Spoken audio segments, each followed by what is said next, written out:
Benvenuti sul mio canale dove ripercorriamo la biografia dei personaggi più discussi del momento. Io sono Filippo e oggi vi racconterò del protagonista di una serie TV che ha sconvolto le masse, che ha aperto dibattiti su larga scala molto interessanti su alcuni temi delicati come l'abuso e lo stalking. La legge italiana riconosce il reato di stalking solo dal 2009 e per questo motivo spiegherò brevemente in che cosa consiste. Intanto cominciamo con italianizzare questa parola per renderla un po' più familiare. Allora, stalking in italiano potremmo tradurlo con persecuzione, nel senso di perseguitare qualcuno al punto da non farlo sentire più al sicuro, al punto di non farlo sentire più libero di andare e fare quel che gli pare. Quindi se qualcuno ti fa sentire perseguitato perché usa ogni mezzo a sua disposizione per rintracciarti, pedinarti, insomma ti fa 1000 telefonate, messaggi, ti scrive lettere, si apposta sotto casa, ti fa sentire in pericolo, questo comportamento è un reato riconosciuto con il nome di stalking ed è punibile dalla legge. Ma basta con tutti questi preamboli e cominciamo subito, perché questa biografia è bella calda calda e va raccontata tutta ad un fiato, quindi mettetevi comodi per ascoltare la vera storia di Richard Craig Steven Gadd,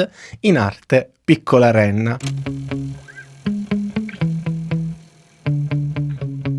Richard nasce l'11 maggio 1989 a Wormit, in Scozia. Cominciamo col dire che, per essere uno che ha deciso di raccontare la sua vita in prima persona, ci sono molte cose di lui che non sappiamo. Tutta la sua infanzia, ad esempio, ci è sconosciuta. Iniziamo quindi come fanno gli autori della mitologia antica e passiamo direttamente a quando il fanciullo diventa un giovanotto. Richard dunque cresce in una famiglia tranquilla, in una cittadina tranquilla ed ha un'adolescenza tranquilla, ma come insegna la vita, tranquillo è morto che ci mancava un dito. E il dito di Richard è il suo sogno di fare il comico. Così nel 2007 Richard compie 18 anni e insieme ad altri 4 suoi coetanei producono con un budget di sole 1000 sterline una specie di sitcom dal titolo Fully Charged Videos, con riprese casalinghe e battute alla stregua di Torta in faccia. Stando a quanto riportato nella serie TV, Richard nel 2011, tutto solo soletto, si esibisce al Festival Fringe di Edimburgo, che sarebbe il più grande festival di arte e dello spettacolo al mondo. Questo evento ha una particolarità: chiunque può partecipare, non c'è alcun tipo di selezione. L'unica cosa che vogliono sapere gli organizzatori è in quale categoria rientra il tuo spettacolo, tra teatro, commedia, parola parlata, mostre ed eventi musicali. Richard si esibisce all'interno di un pub e la sua performance è un flop brutto, proprio umiliante.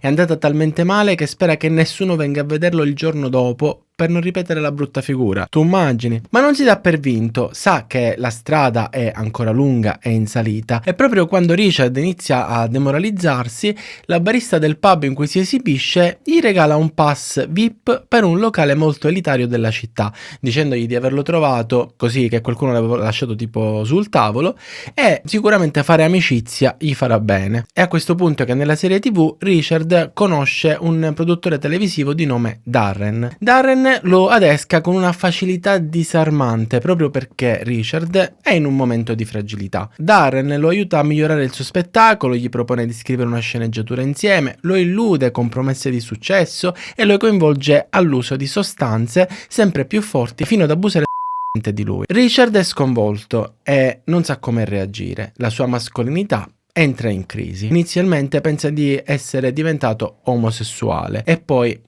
accetta e comprende la sua bisessualità. Darren nel frattempo sparisce, ma il trauma della violenza subita accompagna Richard per anni.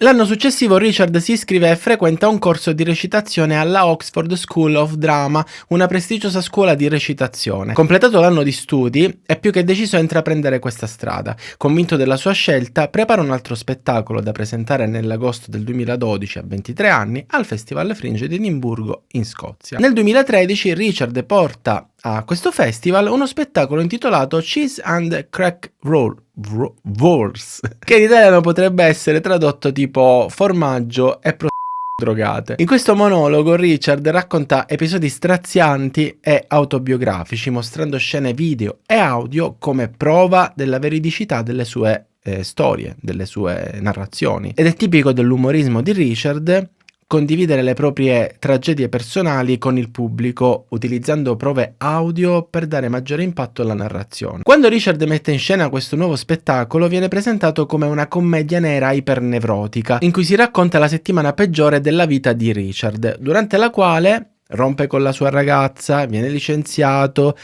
vive situazioni assurde, umilianti. Ma che tipo di spettacolo è questo? E perché dovrebbe far ridere? Questo tipo di domande noi non ce le dobbiamo fare, perché stiamo parlando di umorismo scozzese. Nel 2014 un articolo del The Guardian racconta la delusione dei fan londinesi che, aspettandosi uno spettacolo straordinario da Richard Gadd, paragonano Cheese and Crack Words al successo del 2009 di Kim Noble e dal titolo Will Die. Picciotti, io inglese non ne mastico, perdonatemi, io l'inglese siamo sciarriati. Quindi lo spettacolo di Richard viene paragonato a quest'altro spettacolo di Kim Noble del 2009. Questo spettacolo tragicomico, quello di Kim Noble, è noto per la sua simulazione della realtà, dove il pubblico non distingue più tra verità e finzione. Noble racconta la sua morte mentre è vivo sul palco, mostrando prove video e audio disturbanti, rendendo lo spettacolo un esempio di teatro sperimentale immersivo. In altre parole, il The Guardian afferma che lo spettacolo di Kim Noble, a differenza di quello di Richard, si distingue per una terrificante plausibilità. Richard invece si avvicina alla comicità con uno stile da sitcom ridicola, dice il The Guardian, compromettendo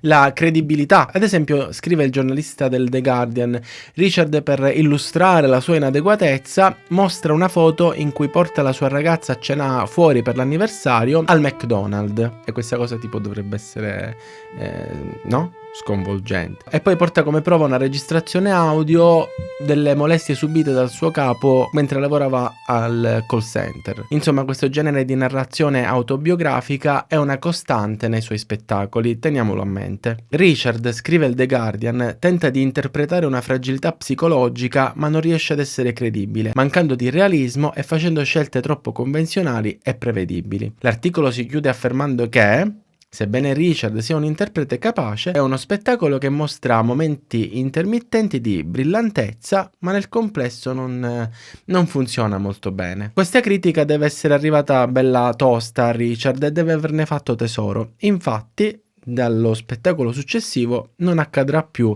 non farà più gli stessi errori e presenta Aspettando Gadot. Lo stesso giornalista del The Guardian scrive che questo spettacolo è il migliore di sempre per Richard, una commedia acrobatica, avanguardista, sciocca, drammatica e destabilizzante, che trova un equilibrio tra la credibilità e la commedia nera da cartone animato, senza fingere di essere reale. Dopo il festival, Richard porta Aspettando Gadot al Teatro Soho di Londra, dove vince la Mused Muse Comedy Award e lo Scottish Comedy Award per il miglior spettacolo solista. Tuttavia, Richard, nella serie Baby Rinder, incontra la sua stalker proprio nel 2015, durante quello che dovrebbe essere il periodo più difficile della sua vita, creando quindi una specie di incongruenza fra la storia raccontata nella serie TV e quella reale. Anche perché in quell'anno riceve molti riconoscimenti e recensioni positive per il suo spettacolo. Vi leggo come definiscono ad esempio il suo spettacolo nel 2015 alcune testate giornalistiche. Vediamo se ve lo leggo da qua. Il Mirror dice che questa potrebbe essere la fine della commedia come la conosciamo. Il Telegraph dice che senza alcuna competizione la corsa più selvaggia che abbia fatto al Fringe. Il Cortle dice che prende la tua convinzione e la sbatte in giro con la brutalità di un combattente di strada. Lo Scotsman dice che è una scarica di adrenalina, una disavventura contorta, cupamente esilarante. L'Independent dice che Gadd ha prodotto lo spettacolo imperdibile del Fringe, dello spettacolo di Edimburgo. E il The Guardian dice che è quel tipo di spettacolo strano per cui il Fringe funge da porta d'accesso alla celebrità. Entararì, entararà. Insomma, ne parlano tutti bene. Richard trova lavoro in un pub come banconista, serve birra alla spina e prepara cocktail, mantenendosi economicamente mentre cerca di sfondare come comico. A un certo punto, una donna, circa 20 anni più grande di lui, entra nel pub, sola e visibilmente triste. Quando Richard in questo caso Donny della serie TV le offre un tè, Marta, questa donna, inizia a frequentare il pub ogni giorno, raccontandogli di essere un avvocato importante e chiamandolo con nomignoli sempre più affettuosi fino ad arrivare a Piccola Renna. Nel frattempo che cosa succede? Cosa viene raccontato nella serie TV? Che Dan / Richard si iscrive ad un sito di incontri e conosce Terry, una terapeuta transgender straniera. E che fa Richard? Donny le mente sul suo vero nome dicendo di chiamarsi Tony e sul suo vero lavoro dicendo di essere un muratore. Mente per paura del giudizio altrui, ha paura che qualcuno lo scopra, ha paura che Marta lo scopra, perché nel frattempo la relazione d'amicizia con Marta è diventata particolarmente stressante per lui, una vera ossessione per lei. La situazione con Marta quindi diventa insostenibile. Richard / Don è spaventato, ma in qualche modo è anche rassicurato da lei. Perché? Perché lui sta combattendo con la sua identità, perché dopo aver subito violenza, come abbiamo detto, si è destabilizzato nelle sue certezze, nella sua virilità. Perché Richard in fondo, vergognandosi della sua bisessualità, non riesce a respingere Marta, che si presenta sempre più spesso al pub e inizia a inviargli centinaia di email al giorno. Una sera Richard / Dan fa la cazzata e segue Marta fino a casa e scopre che vive in un piccolo appartamento destinato a chi ha problemi economici. Mentre la sta spiando dalla finestra, ovviamente si fa scoprire e scappa. Ora, cosa pensereste voi se un tizio che avete conosciuto al bar vi segue fino a casa di sera e appena vi accorgete che vi sta spiando dalla finestra scappa? Che pericoloso. Marta no. Marta interpreta il suo comportamento come un segno d'amore eterno. In seguito Marta si presenta a uno spettacolo di Richard e di Dan senza essere stata invitata.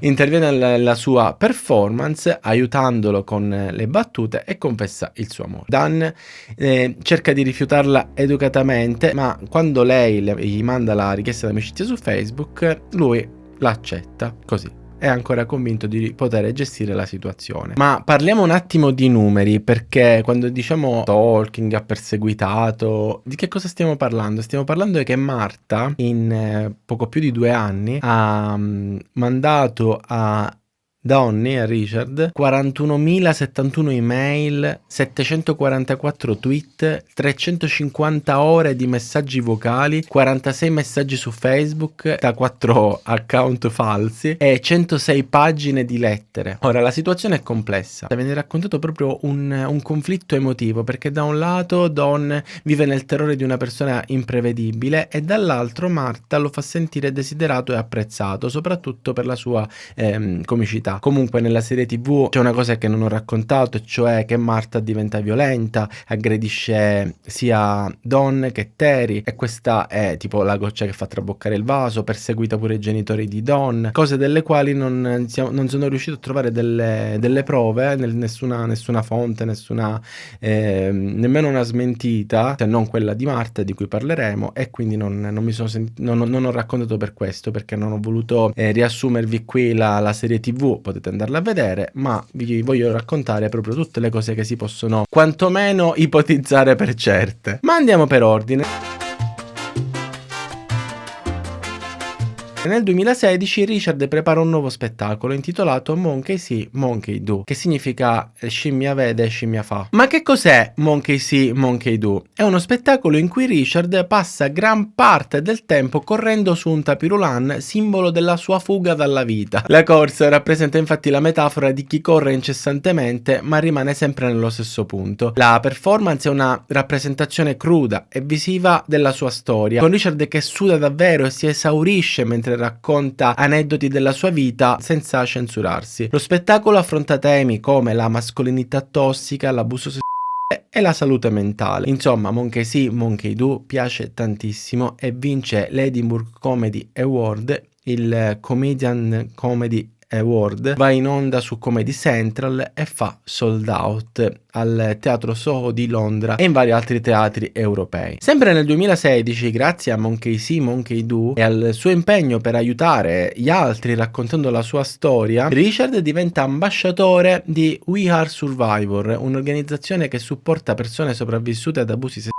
offrendo servizi di supporto e sensibilizzazione. Nel 2017 Richard interpreta Eddie McNally nel docudramma Again to Love. Di che cosa parla questo film? Della relazione di Wildeblood con Eddie nel periodo degli anni 50, quando l'omosessualità era illegale nel Regno Unito. Questa storia ha avuto un ruolo cruciale nella campagna per la depenalizzazione dell'omosessualità. Arriviamo così al 2019, quando Richard porta in teatro uno spettacolo dal titolo Baby Rinder, un monologo in cui racconta la sua esperienza da vittima di stalker con la sua stalker, supportato nella narrazione da prove audio e screenshot. Sul palco insieme a Richard c'è uno sgabello da pub vuoto, immaginato come il posto in cui siede Marta, ovviamente che è il nome fittizio della stalker anche nell'opera teatrale. La narrazione all'interno dello spettacolo teatrale di Baby Rinder è così coinvolgente che il pubblico in sala si guarda intorno pensando che la vera Marta possa essere tra loro. Lo spettacolo è un successo, vince lo Scotsman Fringe First Award e lo Stage Award, oltre a un Off West End Theatre Award al Bush Theatre di Londra. Dopo il successo al Bush Theatre, lo spettacolo si trasferisce all'Ambassador Theatre di Londra, ma viene annullato a causa della pandemia. Infatti, benvenuto 2020. E il 2020 inizia malissimo per Richard, con tutte le date cancellate del tour e l'impossibilità di lavorare con il pubblico in presenza. Tuttavia collabora con Netflix per la sceneggiatura del quinto episodio della seconda stagione di Sex Education, che riscuote un grandissimo successo per la sua complessità emotiva e la profondità dei rapporti umani. Grazie al successo teatrale di Baby Rinder e a quello della sceneggiatura scritta per Netflix, Netflix propone a Richard di trasformare Baby Rinder a teatro in una serie TV. Richard accetta con entusiasmo e inizia a lavorare alla sceneggiatura. Le riprese iniziano a Edimburgo nell'agosto del 2022 e si concludono a Londra nel marzo del 2023. E l'11 aprile 2024 Baby Rinder debutta su Netflix con 7 episodi struggenti basati su una storia vera. Il successo della serie TV supera ogni aspettativa, scatenando una frenetica ricerca dei veri personaggi interpretati nella serie. Nonostante le dichiarazioni di Richard e Netflix sulla loro volontà di aver reso irriconoscibili le persone reali, migliaia di utenti cercano di scoprire chi siano Marta, Terry e Darren, dando vita a un vero e proprio delirio investigativo online. Non appena emergono le prime teorie, inizia il sospetto che siano stati scelti sosia delle persone reali coinvolti, altro che abbiamo fatto di tutto per renderli irriconoscibili. Tutto questo perché? Perché Marta somiglia alla vera Marta.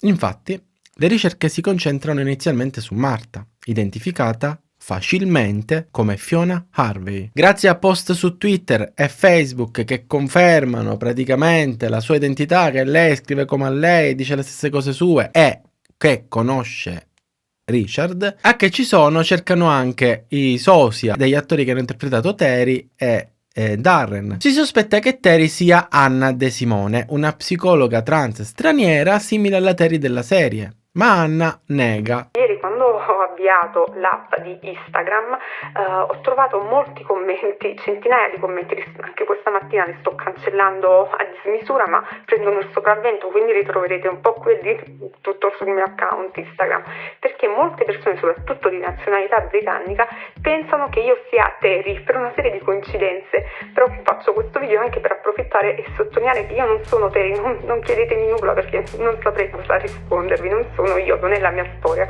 quindi fatemi sapere cosa pensate della serie TV. Ciao!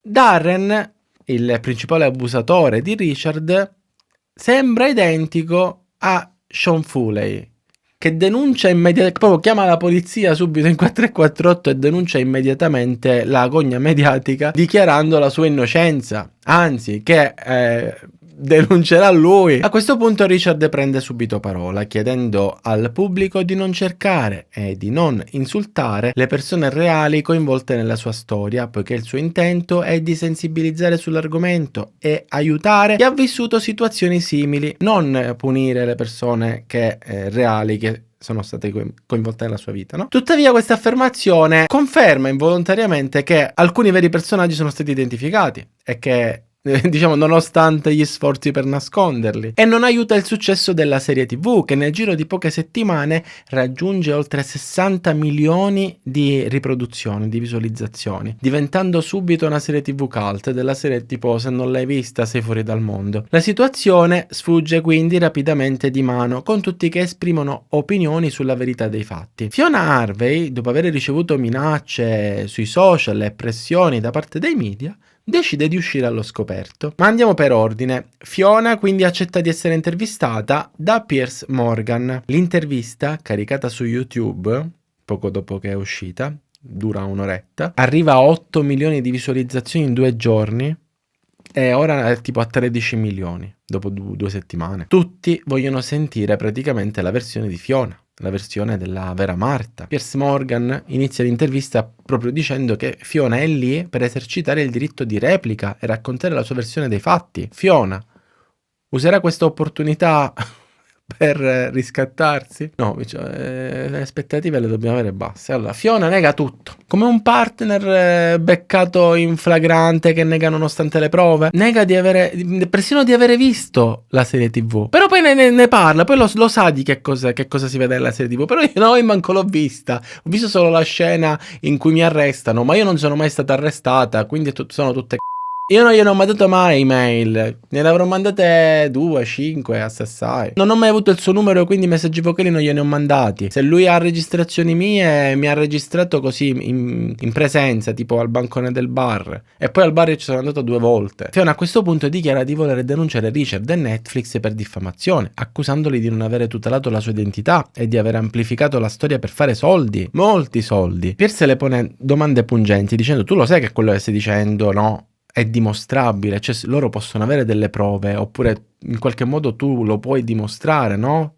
Che queste prove sono false. Comunque dico, se stai dicendo la verità si può venire a sapere, invece se stai mentendo si verrà a sapere comunque. E lei dice: no, io non sto mentendo, loro non hanno niente, io non sono mai stato arrestato, si sono inventati tutto. Benissimo.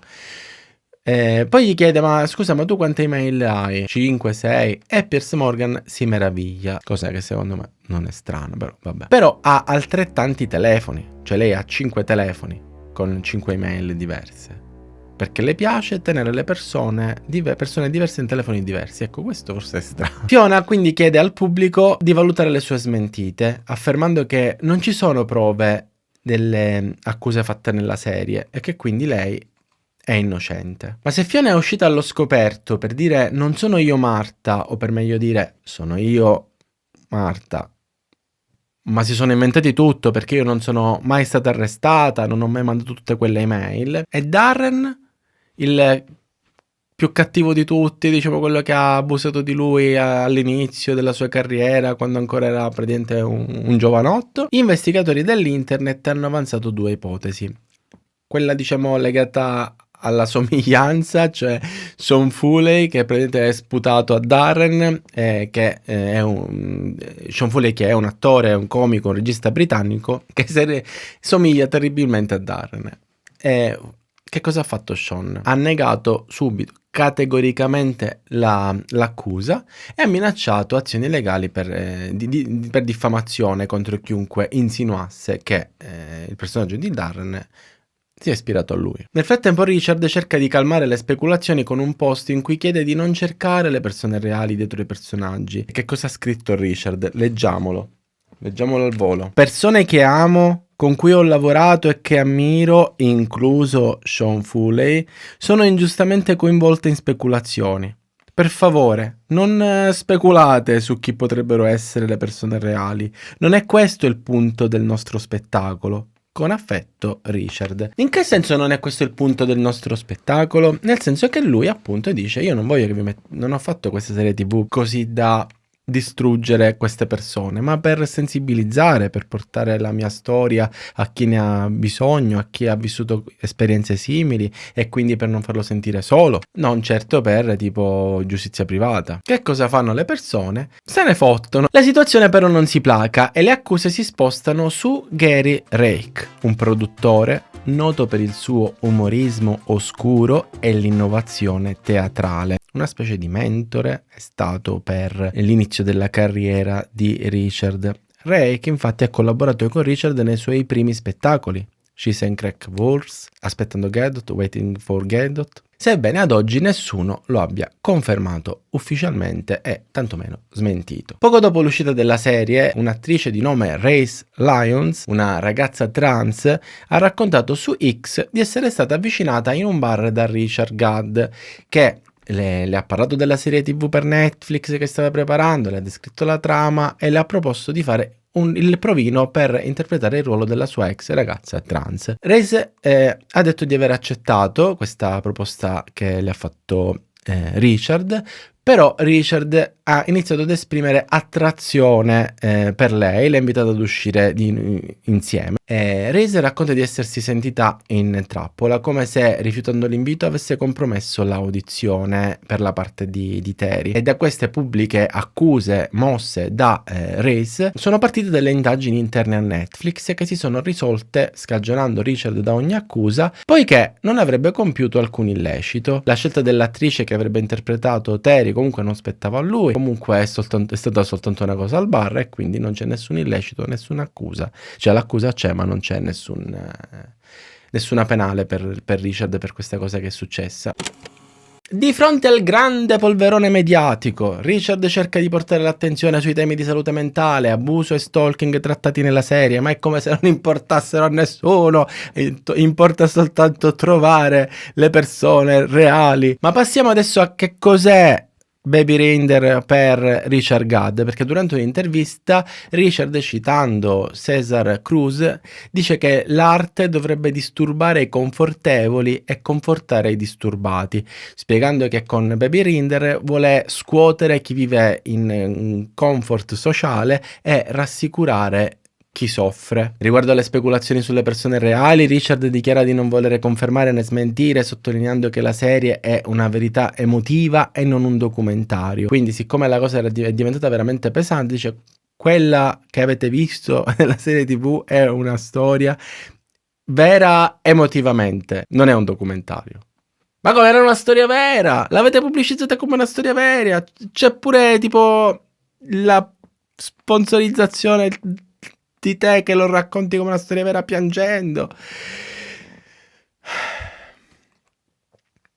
Ma ovviamente la situazione sfugge di mano e arriva in Parlamento perché un deputato britannico chiede le prove a Netflix sulla veridicità della storia e sull'arresto di Fiona Harvey, perché se Fiona Harvey non è stata mai arrestata e Fiona Harvey è la vera Marta, è un reato dire che, o comunque dovrebbe esserlo, dire che questa serie TV è una storia vera e invece è tipo ispirata da una storia vera, perché il coinvolgimento che ha nei confronti del pubblico tipo è ingannevole. Insomma, Benjamin King, manager di Netflix, conferma che la serie si basa sulla storia di Richard Gadd al Parlamento britannico, ma ad oggi non ci sono prove che Fiona Harvey sia stata condannata per stalking mai.